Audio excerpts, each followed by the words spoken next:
Ce programme est financé par les amis et partenaires du ministère de Joyce Meyer. Avez-vous déjà ressenti cela? Vous avez une tempête dans votre vie et Jésus dort? Eh bien, il dormait littéralement.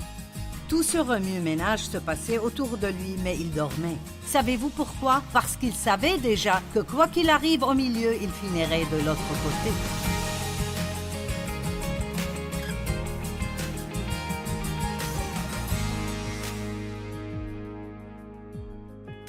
Merci de vous être joints à nous aujourd'hui sur notre programme. J'ai commencé à parler hier du fait de se calmer.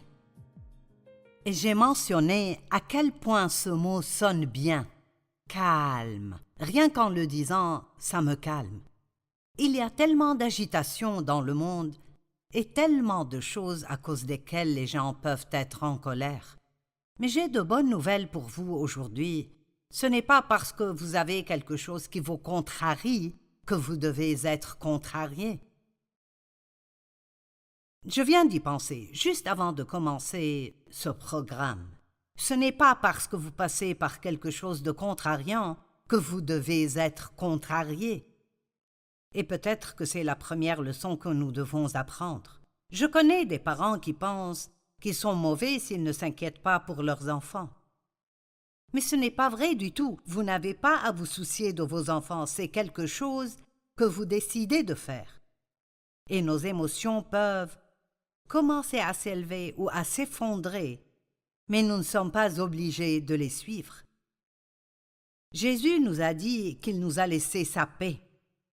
Mais dans la Bible amplifiée, dans Jean 14, 26 et 27, il est écrit que votre cœur ne se trouble pas et ne se laisse pas effrayer. Donc, avant que quiconque puisse avoir une paix constante et à long terme, la première chose qu'il doit apprendre, c'est qu'il doit assumer la responsabilité de cette paix et comprendre qu'il ne peut pas continuer à attendre que toutes ces circonstances dans le monde changent. C'est pour cela que Jésus a dit de vivre notre vie un jour à la fois et ne vous inquiétez donc pas du lendemain, car le lendemain prendra soin de lui-même. Nous n'avons pas beaucoup de jours qui passent sans que quelque chose ne se produise, que nous aimerions qu'il ne se produise pas. Et donc, nous devons être plus forts, faire davantage confiance à Dieu et prendre la décision de ne pas vivre dans cette zone d'irritation tout le temps. Proverbe 14, 30. Un cœur... J'aime ce verset. Un cœur et un esprit paisible et non perturbé sont la vie et la santé du corps, tandis que l'envie, la jalousie et la colère, ou le conflit et l'irritation, sont la carie des os.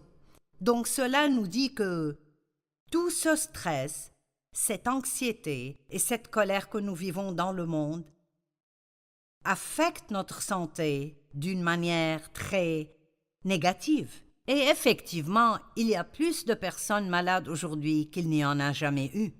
Les gens prennent plus de médicaments qu'ils n'en ont jamais pris. Et je crois que tout le stress que nous avons dans nos vies est à cause des choix que nous faisons. Et je sais que certains d'entre vous disent « Mais je n'y peux rien ». Eh bien, prenons juste nos horaires.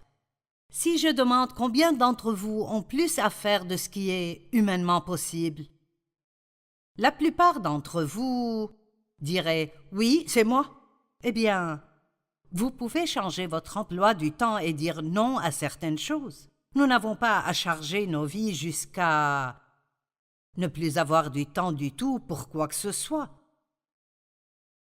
Proverbe 14, 30, je vais le relire. Un cœur et un esprit paisible et non perturbé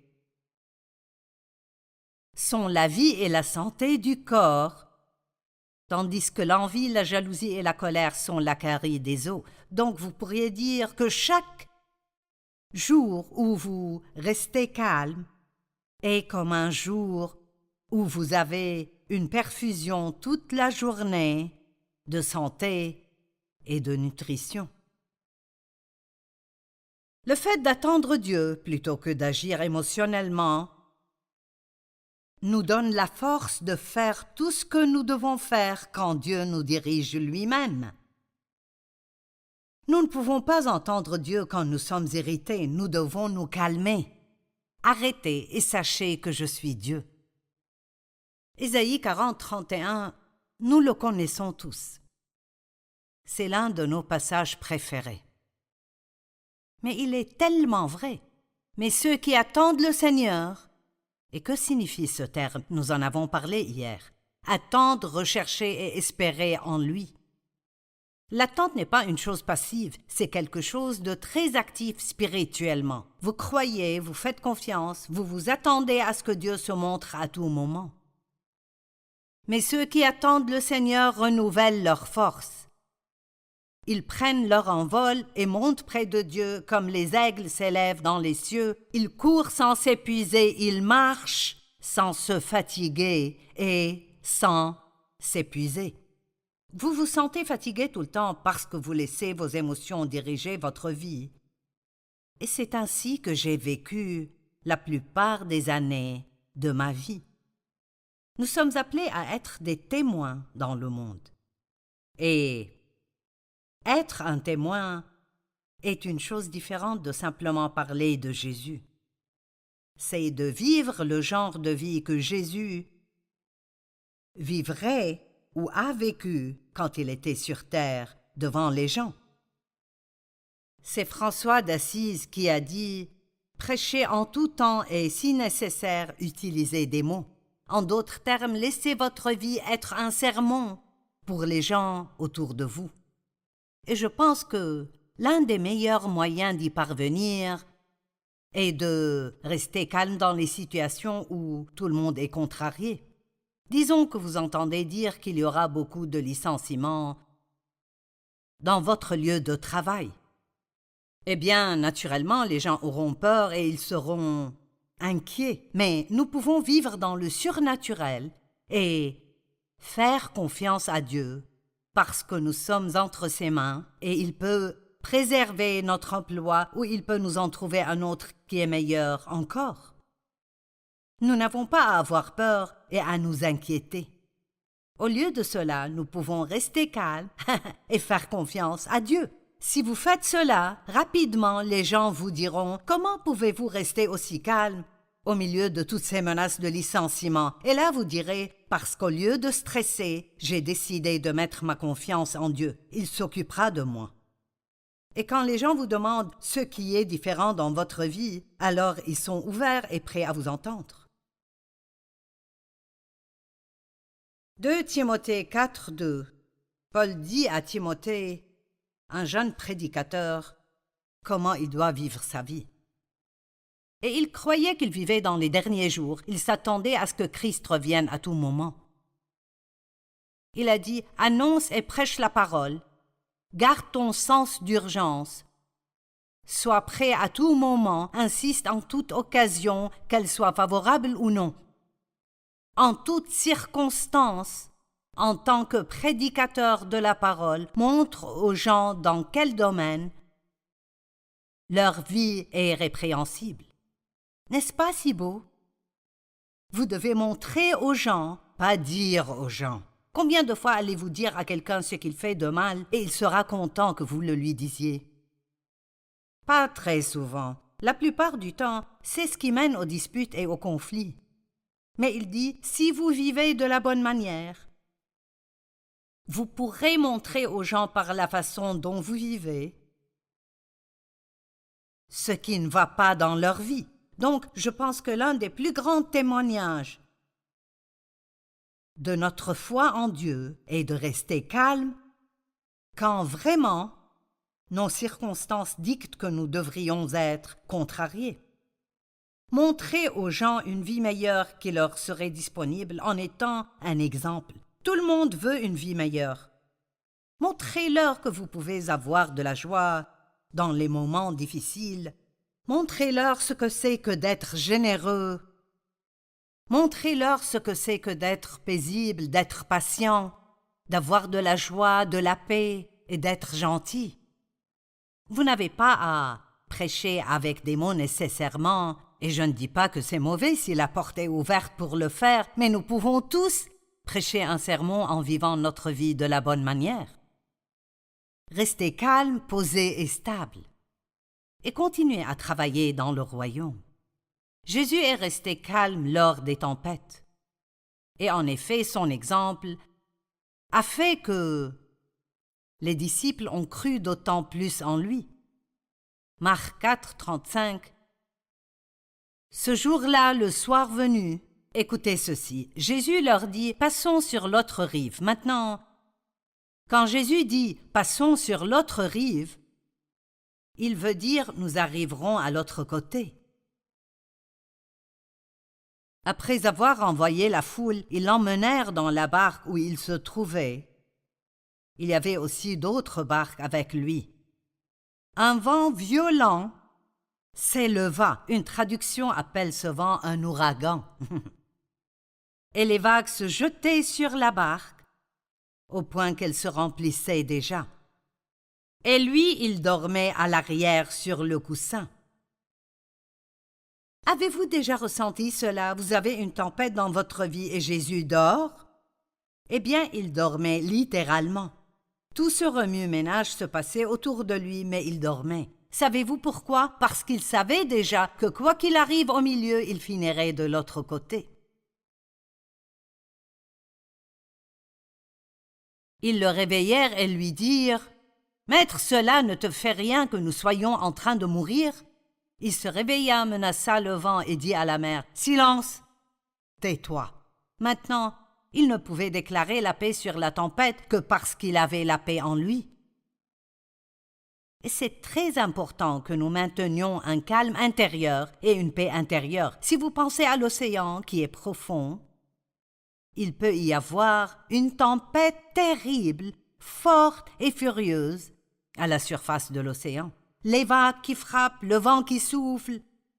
Mais au fond de cette eau, c'est aussi calme et paisible que possible.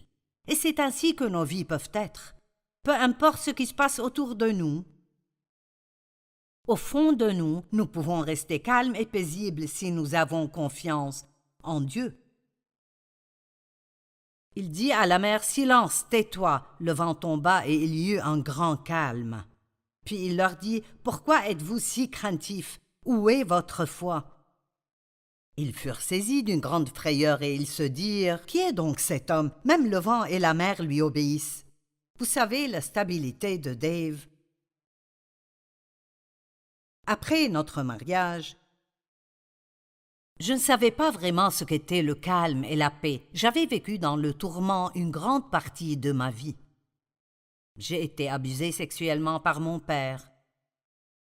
Il buvait excessivement, se saoulait, battait ma mère, déclamait, délirait et criait, et notre maison était juste pleine de peur, pleine de disputes, pleine de conflits. Et donc je ne savais même pas ce qu'était la paix, certainement pas la paix constante. Et Dave était tellement calme et paisible. Et vous savez, j'essayais même de l'énerver, parce que si j'étais en colère, je voulais que tout le monde soit en colère avec moi, et il restait juste calme. Et je détestais cela au début, ça m'énervait, mais après, sa vie m'a montré ce qui n'allait pas dans la mienne, comme dans le verset que nous avons lu. Sa vie était un témoignage pour moi, et j'ai commencé à vouloir la paix que je voyais qu'il avait. Et quand j'ai eu assez faim de cette paix, j'ai demandé à Dieu comment je pouvais avoir cette paix, et il m'a montré des choses dans ma vie que je devrais gérer différemment si je voulais avoir cette paix. Nous ne pouvons pas juste prier pour la paix. Nous devons apprendre les choses qui nous dérangent et soit les éviter, soit quand elles arrivent, être préparés à l'avance pour rester calme de toute façon. J'ai appris que si je suis pressé, si je le suis pendant longtemps, je finirai par m'énerver. Donc, cela signifiait que je devais organiser ma vie de manière à ne pas avoir à me dépêcher. Je devais omettre certaines choses. Je devais préparer certaines choses la veille, le soir, pour faciliter mes matinées, pour que l'ennemi ne profite pas de la situation et ne me fasse pas m'énerver au début de la journée, car d'habitude, si vous commencez comme ça, toute la journée peut continuer ainsi. Eh bien, quand on commence à se sentir irrité, c'est un signe que nous devons nous calmer. Le diable est à l'affût. Il rôde comme un lion rugissant, cherchant qui dévorer. Mais je peux vous dire que ce n'est pas nécessairement vous. La stabilité de Dave a augmenté mon désir d'avoir ce que je l'ai vu avoir. Et les gens ont besoin de voir les chrétiens rester calmes dans les tempêtes de la vie. Mon Dieu, il y a une telle opportunité aujourd'hui pour nous tous qui disons être chrétiens, d'être des témoins pour les gens qui nous entourent, parce que les gens ont tellement peur en ce moment et sont inquiets. Et il se passe tellement de choses folles. C'est comme les gens doivent connaître Christ parce qu'il est la source de notre force. Être calme dans la tempête nous donne l'autorité sur la tempête.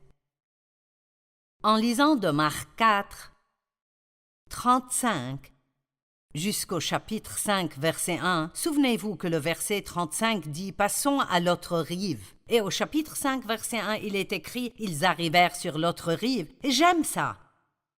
Vous commencez ici « Passons à l'autre rive ».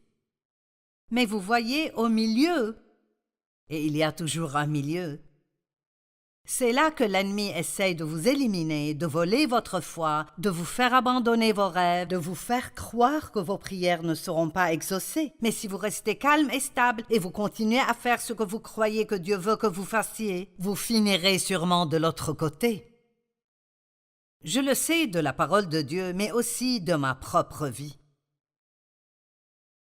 Proverbe 16, 32 dit « La lenteur à la colère vaut mieux que l'héroïsme. » Mieux vaut être maître de soi que s'emparer de ville. Wow! Quelqu'un qui a la maîtrise de soi, qui peut se contrôler, qui peut contrôler ses émotions, et cela ne veut pas dire que vous ne les ressentez pas, mais que vous ne les laissez pas contrôler votre vie. Cette personne est meilleure que quelqu'un qui peut conquérir une ville entière tout seul. Une personne qui se maîtrise est plus forte que quelqu'un qui peut conquérir une ville entière. C'est génial! Vous pouvez mettre le sourire sur votre visage, mais ça ne veut pas dire que vous n'êtes pas contrarié à l'intérieur. Nous pouvons dire que nous allons bien et avoir un champ de bataille à la maison. Nous pouvons faire semblant d'avoir la foi, mais faire semblant n'impressionne jamais Dieu. Seule la vérité vous libérera. 1 Pierre 3, versets 3 et 4. Que votre parure ne soit pas une parure extérieure, cheveux tressés, d'une manière élaborée, ornements d'or ou vêtements élégants. Cela ne veut pas dire que ces choses sont mauvaises ou que nous ne devrions pas faire de notre mieux, mais que cela ne soit pas la seule chose qui vous préoccupe, mais que votre parure soit plutôt celle intérieure et cachée du cœur, la pureté incorruptible et inaltérable d'un esprit doux et paisible, une atmosphère calme à l'intérieur de vous, sans agitation ni anxiété, qui est d'une grande valeur devant Dieu. C'est un si beau passage. Vous savez, il me faut environ 1 heure. Si c'est un jour où je dois me laver les cheveux et me coiffer,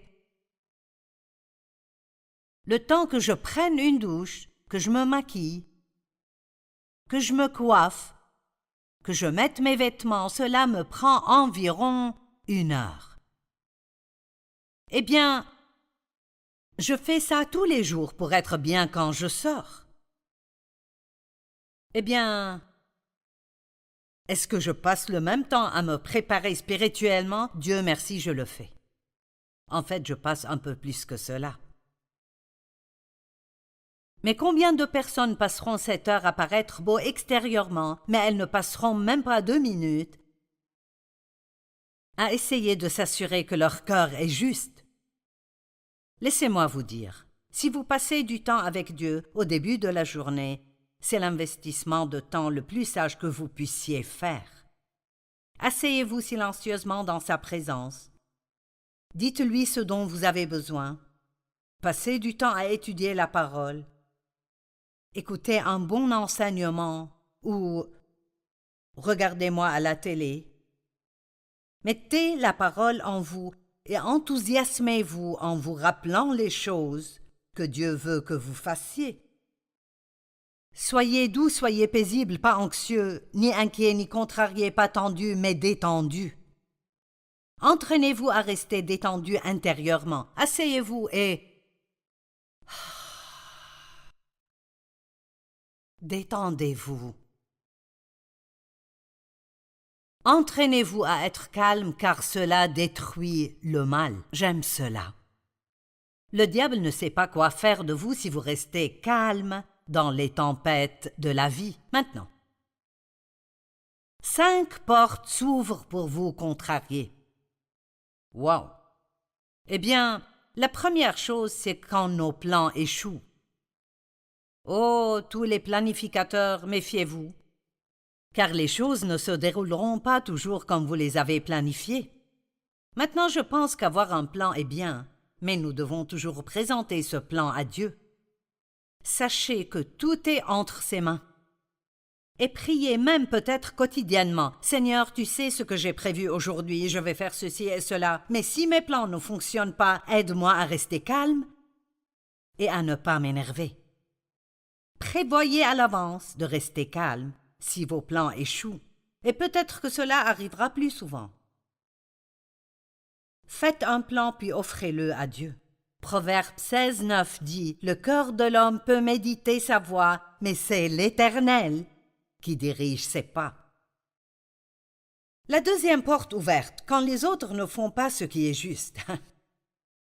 Cela ne vous rend-il pas si agacé quand les gens que vous aimez, vous pouvez clairement les voir, faire des trucs stupides, prendre de mauvaises décisions, et vous savez que ça causera des problèmes dans leur vie et ils n'écoutent pas?